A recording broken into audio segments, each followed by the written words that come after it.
"It's a ghost," Elias Vance declared, his voice echoing in the cavernous, holographic design studio of Vance Innovations.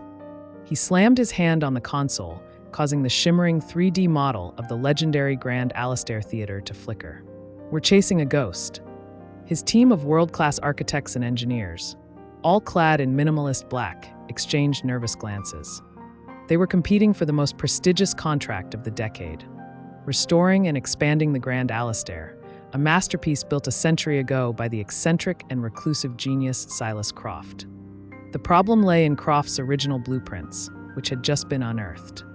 They weren't drawn in any known architectural language.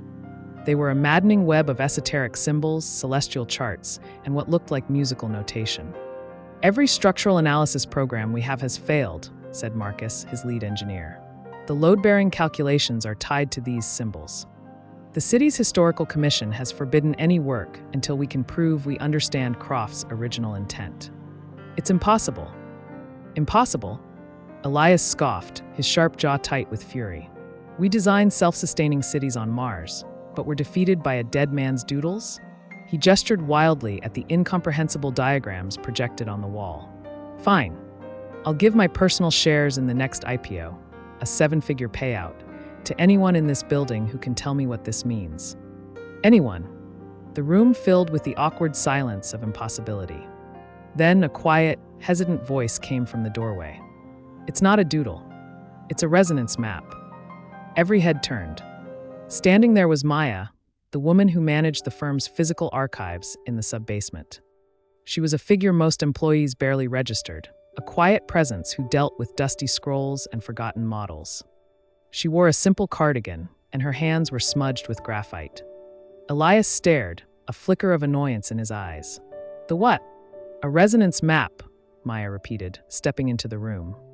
She moved with a quiet confidence that seemed out of place. Silas Croft didn't believe in traditional structural mechanics. He believed buildings were like instruments.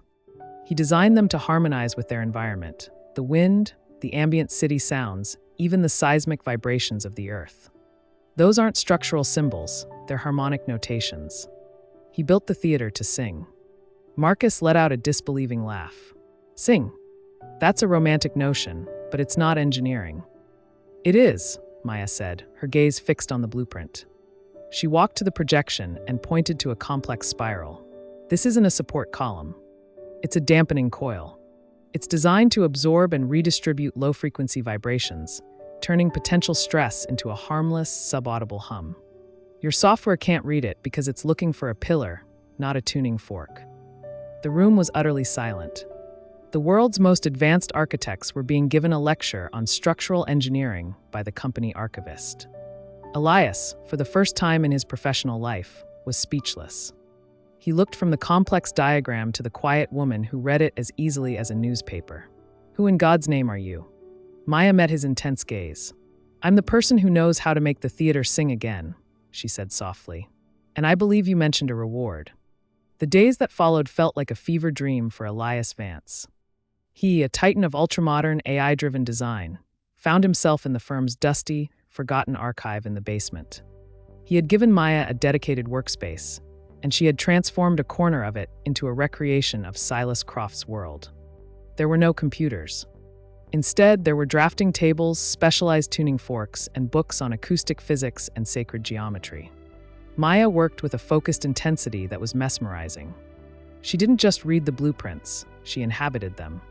She explained that Croft used the golden ratio not just for aesthetics, but to create structural chords that distributed weight in a fluid, organic way. The team of engineers, who had initially been skeptical, now gathered around her table, utterly captivated.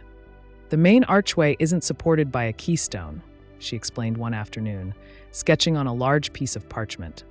"It's a cantilevered system held in equilibrium by a series of counterweights hidden in the walls, all tuned to the resonant frequency of the granite quarry the stone came from. It's not fighting gravity, it's dancing with it." Elias found himself spending more and more time in the archives, drawn by a force he couldn't explain. He watched her work, her hands moving with a surgeon's precision, and felt a pang of something he hadn't experienced since he was a student, pure, unadulterated awe.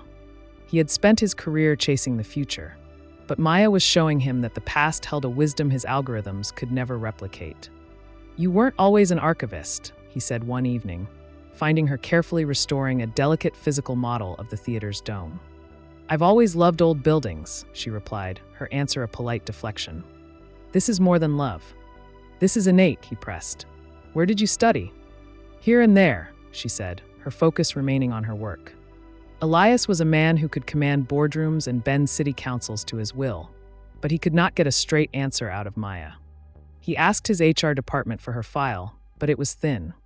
She had a degree in architectural history, but her work history was a series of quiet, low-profile jobs in museums and libraries. There was a 5-year gap he couldn't account for. As they got closer to cracking the final section of the blueprints, their main rival, the ruthless firm Sterling, began to circle. Rumors started to leak to the press that Vance Innovations was relying on an unqualified amateur and occult methods. The head of Sterling, a man named Damian Sterling, was Elias's arch-nemesis. One afternoon, Damian appeared at their office, feigning a friendly visit.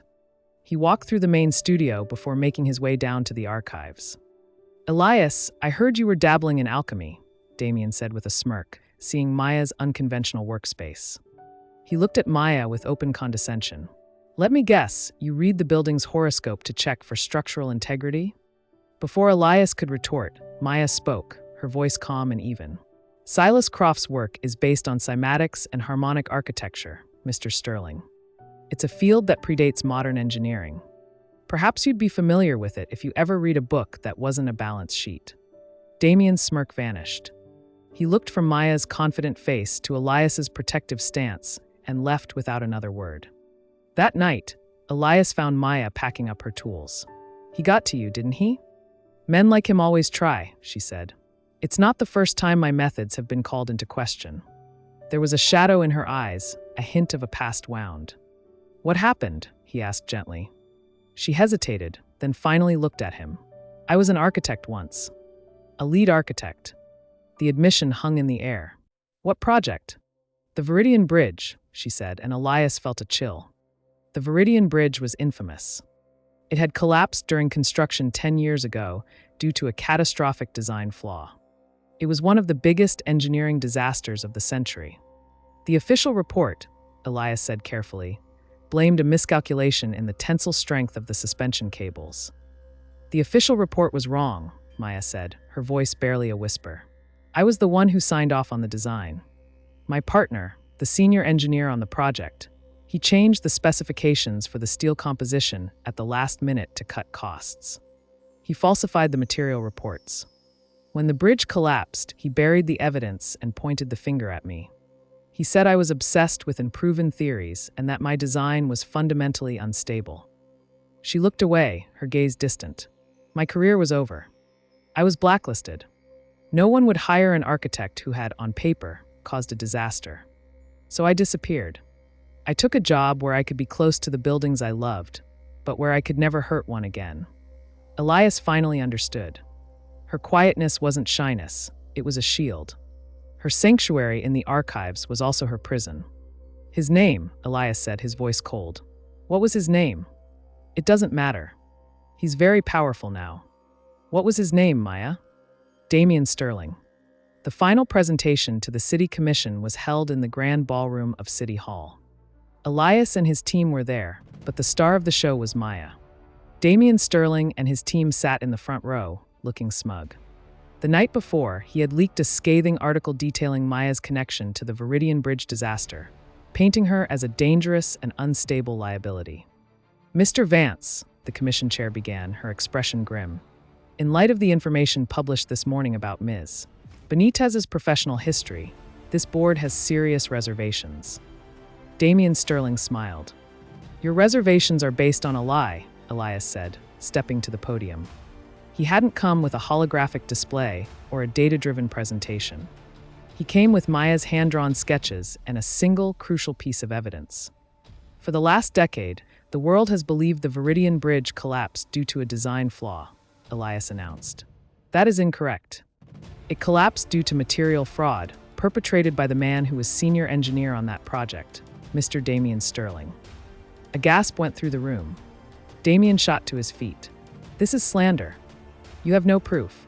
Actually, Maya said, stepping forward, her voice clear and strong. We do. She placed a weathered piece of metal on the table.